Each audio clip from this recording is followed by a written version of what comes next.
Assalamualaikum warahmatullahi wabarakatuh. Shalom, Om Swastiastu, Namo Buddhaya, salam kebajikan, salam sejahtera bagi kita semua. Halo Sobat Latsar, perkenalkan kami dari Grup 2, Kelompok 2, Pelatihan Dasar CPNS tahun 2022, Golongan 3, Angkatan 25, BPSDMD Provinsi Kalimantan Selatan. Pada kesempatan kali ini, kami akan mempresentasikan paper sintesa core values ASN berakhlak di instansi Badan Perencanaan Pembangunan Daerah, Penelitian dan Pengembangan. Core Values ASN berakhlak merupakan akronim dari berorientasi pelayanan, akuntabel, kompeten, harmonis, loyal, adaptif, dan kolaboratif, dan diluncurkan dengan tujuan menyeragamkan nilai-nilai dasar ASN di Indonesia.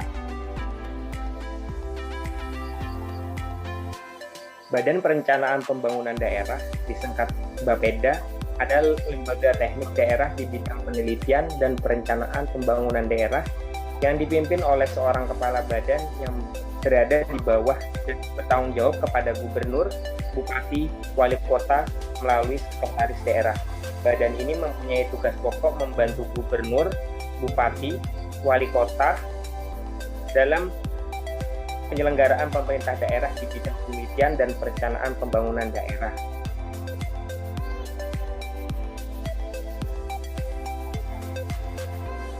Mampukah para aparatur sipil negara mengimplementasikan nilai dasar yang dimaksud dengan baik dan terarah untuk menjunjung hadirnya produktivitas, disiplin, loyalitas, moral, dan budaya kerja dalam lingkup organisasi birokrasi? Berikut adalah panduan perilaku core values ASN berakhlak di Badan Perencanaan Pembangunan Daerah, Penelitian dan Pengembangan. Yang pertama, berorientasi pelayanan. Melayani keperluan SKPD sesuai tugas pokok dan fungsi sebagai perencana. Menuntaskan semua pekerjaan yang diberikan. Melayani dengan standar yang sama kepada semua pihak, tanpa memandang kedudukan, jabatan, suku, agama, ras, dan jenis kelamin. Dengan nilai ini, seorang ASN dituntut memahami dan memenuhi kebutuhan masyarakat. Akuntabel, memenuhi janji dan komitmen sebagai ASN dan perencana. 2. Melaksanakan pekerjaan sesuai dengan prosedur dan ketentuan yang berlaku. Bertanggung jawab di atas hasil kerja dan bersedia dievaluasi.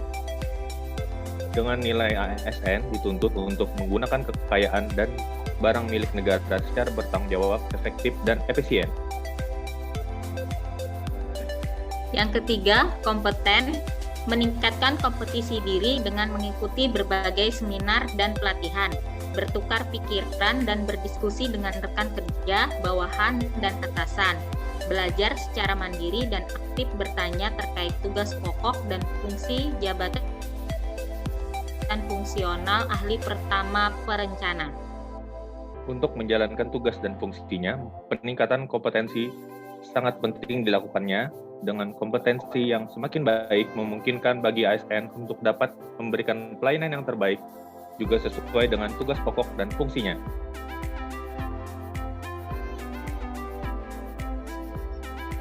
Selanjutnya yaitu harmonis. Harmonis yaitu menjaga hubungan yang baik dengan rekan kerja, atasan, bawahan, dan SKPD. Lalu yang kedua, membantu orang lain dengan responsif. Dan yang ketiga yaitu berinteraksi dengan sopan dan selalu menjunjung tinggi etika. Penting bagi setiap ASN untuk dapat menciptakan dan membangun lingkungan kerja yang kondusif dan harmonis. Kenyamanan dan keharmonisan lingkungan kerja mendorong dan memotivasi ASN untuk lebih produktif dalam bekerja. Panduan perilaku selanjutnya yaitu loyal. 1. Menyimpan informasi atau dokumen rahasia dengan cara dan pada tempat yang aman. 2. Membagikan informasi rahasia hanya kepada pihak yang berwenang. Yang ketiga, menjaga nama baik sebagai seorang ASN, pemimpin, instansi, dan negara. Konsekuensi logis dari adanya loyalitas dan kesetiaan adalah setiap ASN harus selalu menjaga rahasia jabatan dan negara. Kemudian adaptif, mudah menyesuaikan diri di lingkungan kerja dan berbagai situasi. Menguasai dinamika kemajuan teknologi membuat inovasi penyimpanan satu data bidang Ekosdain Prawil yang terintegrasi. Setiap pegawai juga harus selalu bertindak proaktif dan tidak hanya berpangku tangan namun harus responsif dengan berbagai masalah yang berkembang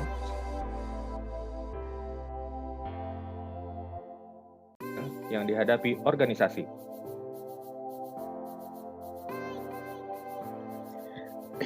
Selanjutnya, kolaboratif.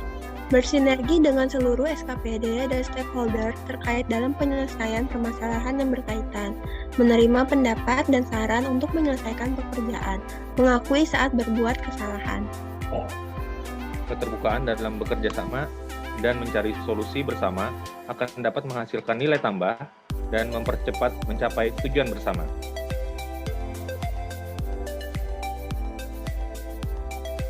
Hadirnya core values ASN berakhlak menjadi budaya kerja yang baru untuk setiap ASN di Indonesia. Melayani masyarakat dengan profesional, bertanggung jawab dalam menggunakan sumber daya yang diamanahkan oleh publik, memiliki kompetensi dalam menangani isu dan masalah bangsa, menjadi simbol kesatuan dan persatuan bangsa, loyal terhadap negara Indonesia, mampu beradaptasi dengan segala perubahan dan siap berkolaborasi dengan seluruh elemen bangsa untuk memberikan yang terbaik bagi bangsa Indonesia. Selanjutnya, kami akan mempresentasikan terkait paper sintesa tokoh panutan pilihan kelompok dan penerapan core values ASN berakhlak dari tokoh panutan, yaitu Bung Hatta.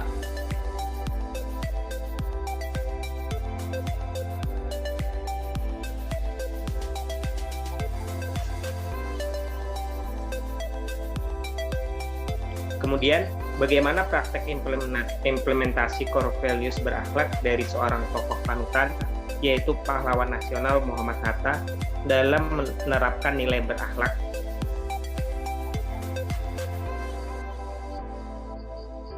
Penerapan nilai berorientasi pelayanan. Bung Hatta memuliakan rakyat. Bagi Bung Hatta, tahta adalah untuk rakyat.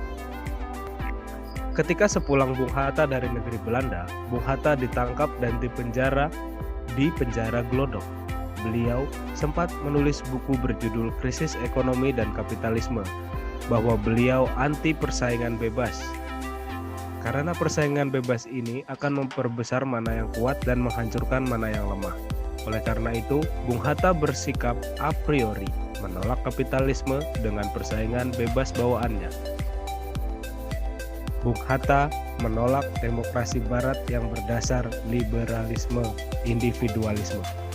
Bung Hatta menegaskan konsepnya dengan mengenai demokrasi ekonomi yang banyak ekonom kita mengabaikannya. Intinya, demokrasi ekonomi adalah kemakmuran rakyatlah yang utama, bukan kemakmuran orang seorang. Kemakmuran bagi semua orang. Sebab itu, cabang-cabang produksi yang penting bagi negara dan yang menguasai hajat hidup orang banyak dikuasai oleh negara. Kemudian pada tahun 1947, Bung Hatta menjadi ketua dari Panitia Pemikir Siasat Ekonomi. Bung Hatta mengemukakan tentang perlunya para buruh atau pekerja ikut memiliki saham perusahaan. Saya perkirakan bahwa hal itu artinya Bung Hatta berkehendak untuk meredam kapitalisme. Penilaian yang kedua, akuntabel. Melaksanakan tugas dengan jujur, bertanggung jawab, cermat, disiplin, dan berintegritas tinggi. Dinilai dari beliau yang merupakan seorang yang anti korupsi dan sangat berhati-hati dalam membedakan harta mana yang bukan haknya dan yang merupakan aset negara. Yang kedua, menggunakan kekayaan dan barang milik negara secara bertanggung jawab, efektif, dan efisien. Hal ini terbukti saat beliau menegur sekretarisnya karena menggunakan hanya 3 lembar kertas kantor untuk mengirim surat pribadi dan mengganti kertas tersebut dengan uang pribadinya. Yang ketiga, tidak menyalahgunakan kewenangan jabatan. Dinilai pada saat beliau pernah ingin mempunyai sepatu Bali, kebetulan sekretaris kabinet pernah menyodorkan uang sisa dana non-budgeter untuk keperluan operasional Bung Hatta. Namun ditolak oleh Bung Hatta.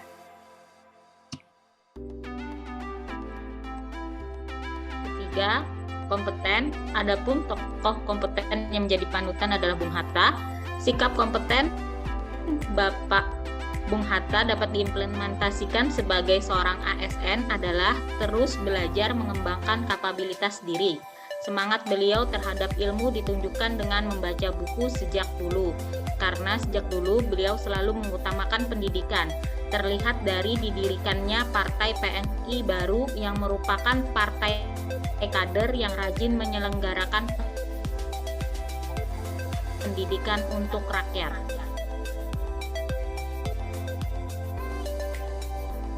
Lalu selanjutnya yaitu harmonis.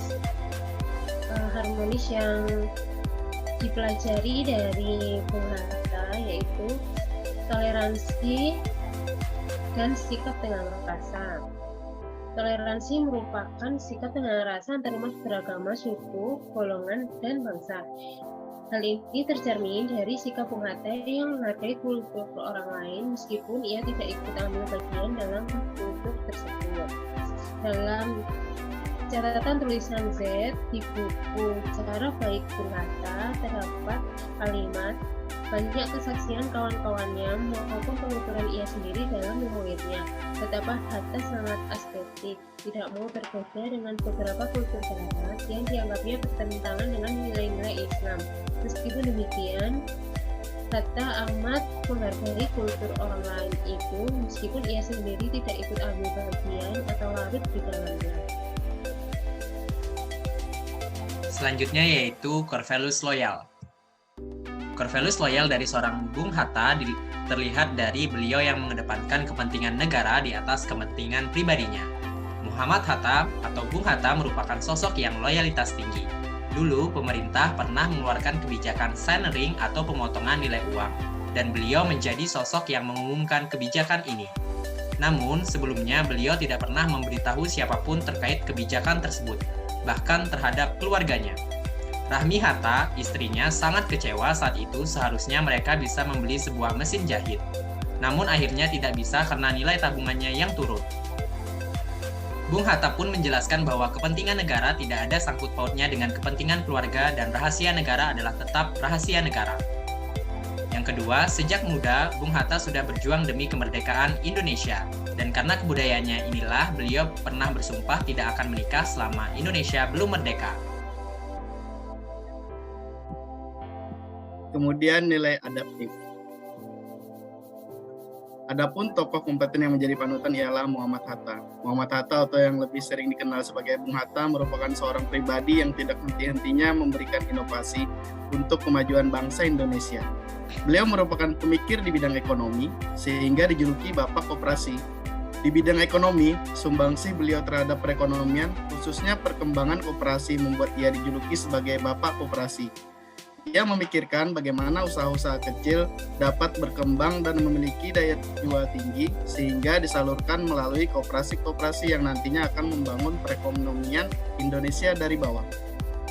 Inovasi ini mencerminkan bahwa Bung Hatta cepat menyesuaikan diri terhadap perubahan, terus berinovasi dan bertindak proaktif dalam menghadapi persoalan-persoalan yang ada pada Negara Kesatuan Republik Indonesia.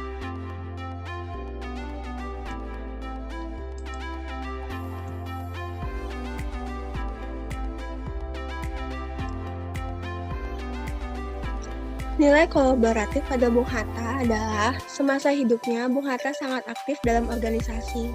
Pada tahun 1921, pada saat menetap di Belanda, Pak Hatta menjadi Ketua PI atau Perhimpunan Indonesia secara berturut-turut dari tahun 1925 sampai 1930 dengan memberikan pengaruh perkembangan yang sangat signifikan terhadap jalan pikiran politik rakyat Indonesia.